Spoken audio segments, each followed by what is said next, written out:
let's revisit the idea of the clip. In Ableton Live, the clip is really the heart and soul of the program because the clips contain all of the content, whether it's audio loops, one-shot samples, MIDI notes. Everything is placed inside of a clip, and when you combine all these clips together, that's when beautiful music starts to happen. So let's look at the anatomy of a clip. I'm going to bring in another audio loop, and I'm going to place this onto this audio track inside of a blank clip slot, and we will end up with an audio clip. So I'm going to drag and drop this loop from my browser, and I will place it right here. And when I place it here, we can see at the bottom, I'm looking at the clip view. So again, quick reminder, if I want to see the clip view, two ways I can do it. I can either double click on the clip itself, or I can click on this little tab right here that shows me an overview of the clip.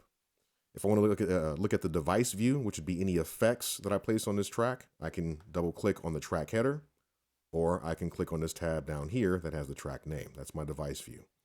So right now we're concerned with the clip view. So let's play the clip. And if we look down here at the bottom, I can actually expand the clip view by hovering my mouse right above it. My icon changes, I can click, hold, drag up, and I can make my clip view a little bit bigger.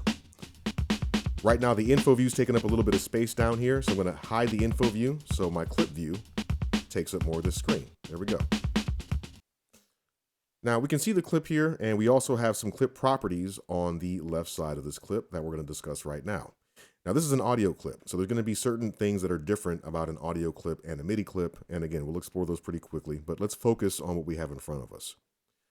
My audio clip, the name of it is right here.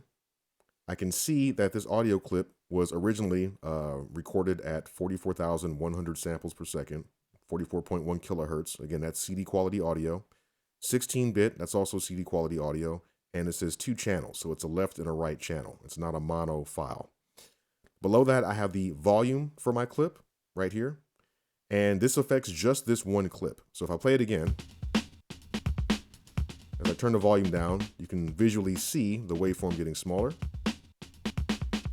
With any parameter that I adjust, the volume is one of many parameters. With any parameter that I adjust, if I want to reset it to its default, I can simply select that parameter and press delete.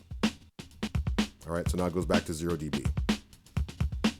Now I also have the ability to transpose this. When we're transposing, we're changing the pitch.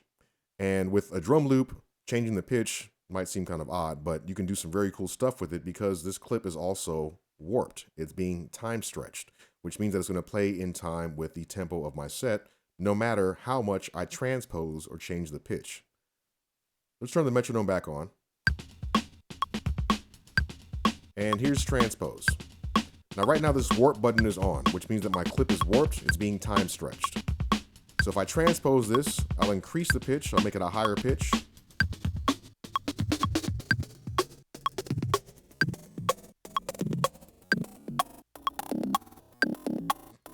So I've increased this by 2 octaves, 24 ST. ST stands for semitones.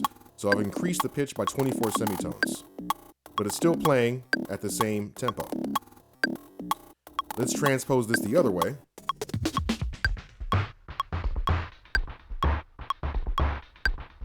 Okay, now we've gone down by what, 19 semitones? But again, it's still playing in sync with our tempo. And the whole reason for that is because this clip is warped. Now we're going to touch on warping a little bit later. Warping is another thing that confuses a lot of newcomers to Ableton Live. It's really not that difficult a concept to grasp, but we should lay down a bit more groundwork before we dive into that. Just know that if you import certain samples that are already loops, that are already cut up to be a specific length, say 4 bars or 8 bars, when you bring those samples in, depending on how your preferences are set up, Ableton Live will automatically warp and loop those clips. In fact, let's go ahead and check out the relevant section of the preferences so you can understand why this audio clip is already looped and warped. If we go down to the area that says record warp launch, in here, there's an area that says warp/fades. Now, when you import certain samples of a certain length, how they're going to be handled by Ableton Live is dictated by this series of preferences. So here it says loop/warp short samples. So if I bring in a short sample, something that's shorter than, a full-on song, something that Ableton Live thinks might be a loop, I have an option to tell Live what to do when I bring that in. So when I bring in a short sample, it's going to automatically warp it and loop it. That's the option I selected. Now, if you click on this chooser box here, you can make it so that when you bring in these short samples, they'll be unwarped and just a one-shot sample, meaning that you play it once and it won't loop. And unwarped means that it won't be time stretched. It won't automatically play in sync with your set. So I like using warped loop because typically the short samples I bring in are meant to be loops, and typically Live guesses the right tempo. Below that, we have auto warp long samples. Now, I believe that by default, this preference is on. I typically turn this off because when you're bringing in longer samples, this is really meant for like full-on songs. Live has problem guessing the proper tempo when it's analyzing things that are a lot longer and where there's a lot of musical content. So I like to have this off. I like to warp long songs on my own, and I'll show you some tried and true techniques when we get to that point. The default warp mode. Now, there's various ways that Ableton Live can time stretch your audio. These warp modes are essentially time stretching algorithms, and we'll dive into more detail with that later. From my experience, I find that the beats warp mode is the best default warp mode. That just means when you bring stuff in and you first turn on warp, it's going to warp it in this beats warp mode. The main thing to know about this is that it's going to help preserve the timing of the audio above all else. Again, we'll dive deeper into it later, but just take that away from this right now. And then create fades on clip edges. Ultimately, this is to make sure that when your clips loop, they don't pop. Okay. So with my preferences set up this way, when I import a short sample, it automatically warps it so it's time stretched and it automatically loops it. Now, if I turn warp off, you're going to notice that the background behind this clip is going to change. Now I don't see any lines. There were numbers up here, and the numbers were telling me the bars and beats. And instead of seeing that, I see a timeline down here. This is telling me how many seconds have elapsed as the clip plays. My metronome is still on. I haven't changed my master tempo. Let's hear what happens if I play this beat and it's not warped.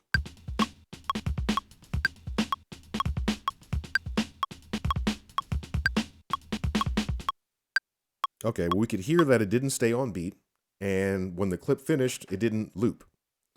If I want to loop this, I can't turn loop back on. There's my loop button. Loop is grayed out. The reason why is because we can't loop a clip unless warp is enabled. So I have to turn warp back on. Once I turn warp back on, now I can see my little beat grid back here. These numbers represent the bar. If it's two numbers, 1.2, that's the first bar, the second beat. If I hover my mouse a little higher where these numbers are, it turns into a magnifying glass. Now I can click and hold, and if I drag down, I can zoom in. If I drag up, I can zoom out. And if I move left and right, I can zoom to the left or to the right. And as you zoom in further, you start to see more numbers. So now there's three numbers. The first one is the bar. The second one is the beats. The third one is what 16th note of that particular beat are you at. So let me zoom back out here. So having warp on allows you to basically stretch your audio against a beat grid. We'll get to that later. The whole point is that when I'm importing these shorter samples, they're automatically warped. Live detects the tempo, and then I can play these in sync with other loops. Down here, I can choose the warp mode for the individual sample. Again, the default is beat, so we're going to leave that there. Now, one thing that's really interesting about the way the clips work, I mentioned that you can only have one clip play at a time per track. Let's go ahead and hide our inputs and outputs here. I want to see more clip slots.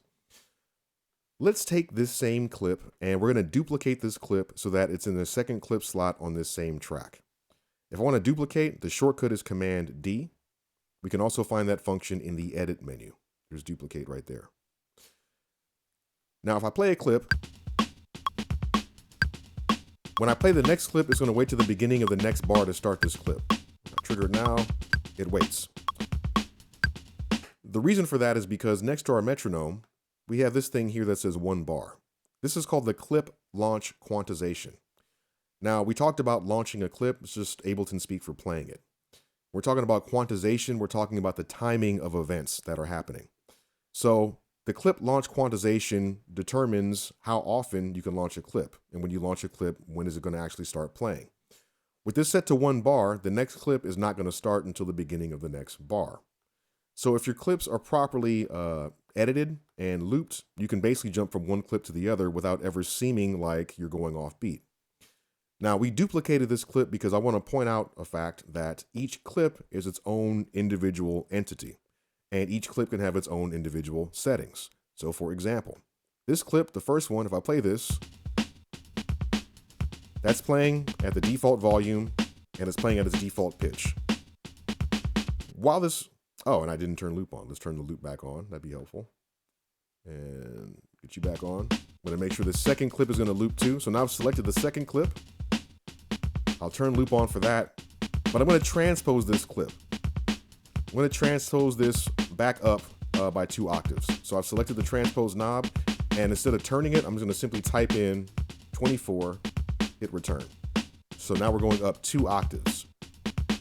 I'm gonna launch the next clip when I'm ready, and you'll hear that when I play this one, the previous clip on this track will stop. And now I'm playing the duplicate, but I've changed some of the settings here. I changed the pitch. When I'm ready, I'll go back to the first clip. And there we go. So a few more clip properties we'll look at really quickly with this audio clip. I mentioned that this clip is looping, and we can see the loop button right here. But below that, we have the loop position. So where does the loop start at?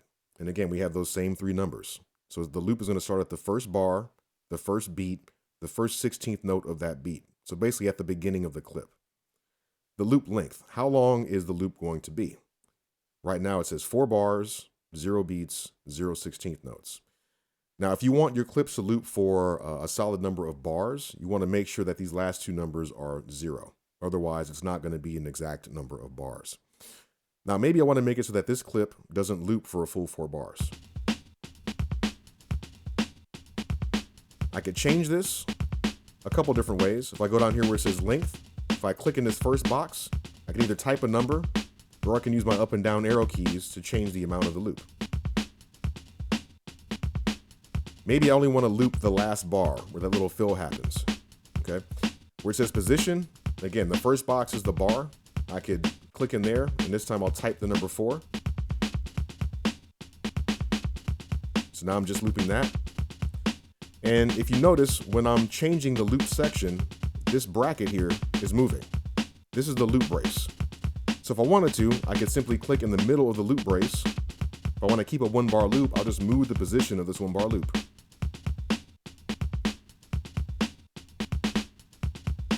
If I want to make the loop longer, I can extend the beginning and the end of the loop brace. And if I want to change where the playback's going to start, we have this arrow here, and this determines where the clip will start at. And if I want, I don't have to start this from inside of the loop. I can make this start here. So that's this one clip. And again, all these properties are separate from the second clip.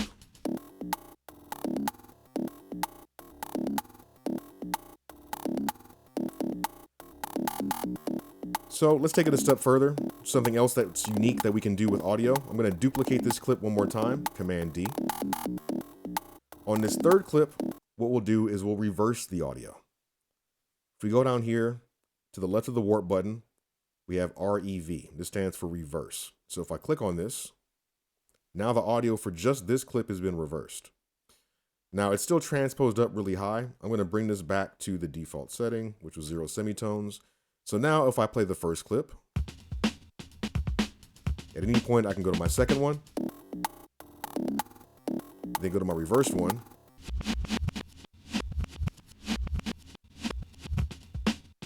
It's kind of a sloppy clip there, but it's all right. Okay, one more thing and then we'll move on. I'm going to duplicate this clip one last time. Command D. I'm going to reverse this again so that it plays forward. So I'll hit reverse again. And now the clip is going to play forward. But what I'd like to do is make it so that this clip maybe plays at half the speed. Underneath the warp button, this is telling us what Ableton Live thinks is the original tempo of this clip. And it says 134 BPM. Now keep in mind, this tempo is not the same as the master tempo here. The master tempo is basically what is the playback speed of our entire project. Everything that's in our project is going to adhere to this tempo. In order for Ableton Live to make different audio sources play at the project tempo, Ableton Live needs to know what the original tempo of that audio file is so it can speed it up or slow it down accordingly. So the original tempo of this file is 134 BPM. And if we're going to play it at our project tempo of 126, Ableton Live is going to have to basically slow this down. Now, beneath that, we have two buttons here. This is divide by 2. This is multiply by 2. And this affects the tempo of this particular clip. Now, if I multiply the tempo by 2, now Ableton Live thinks the original tempo of this clip is 268 BPM. So if it's going to take this clip that would originally play at 268 BPM and slow it down so that it plays at 126, it's going to play significantly slower than the other clips that are playing at 134, or that were originally 134 BPM. So a quick example, I'm going to jump from this first clip, which is going to play at normal speed, to this clip, which is going to play at half the speed.